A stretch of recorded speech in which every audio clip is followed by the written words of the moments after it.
Aloha! Thanks for joining us. Today we'd like to introduce you to an online tool called Padlet.com. So to get to Padlet.com, in the URL bar, I'm going to go ahead and type in here Padlet, Padlet.com, and it will take me to the front page of this Padlet app. So here you'll see a description. They're calling it Make Beautiful Boards, Documents, and Web Pages that are easy to read and fun to contribute to. And I agree. I really like to use Padlet quite a bit. Now, why might you use Padlet? Well, for me, it's a lot like a corkboard or a whiteboard that I have in a classroom and I put up different ideas on. It allows me to click, copy and paste, and drag and drop pictures and other types of media that I have in. What I really like is that it is available in 29 different languages.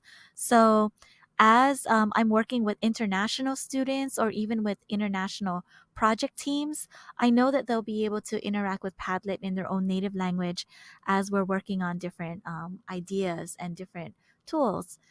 Now, when I want to share my Padlet out with other people, it doesn't mean that they need an account. So they can interact with my Padlet even without having an account, but everyone can see everything happening in real time as soon as people contribute. So I really enjoy that particular aspect, especially when we're around the world or at a distance. Here, I like to use different file types to share my ideas. So I have used my phone as well as my laptop and my desktop, but I've used different things like pictures uploaded from my phone, videos.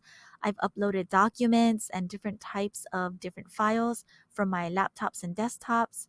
And I think my most unique file types that I've used are AutoCAD files, Photoshop files, and Illustrator files. And of course, it will allow you to link to different files on the web also. If you have different kinds of devices, don't worry because Padlet can be downloaded and used from very many different devices, from the different Apple iOS devices to Androids and different Kindles. So let's get started and create a Padlet. Say you don't have an account though. So right here at the top, it's going to ask me to sign in.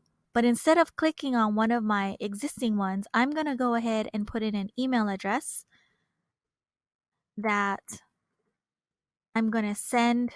I want to create this for a new account. And then I'm going to create a password of some kind. So I will create a password.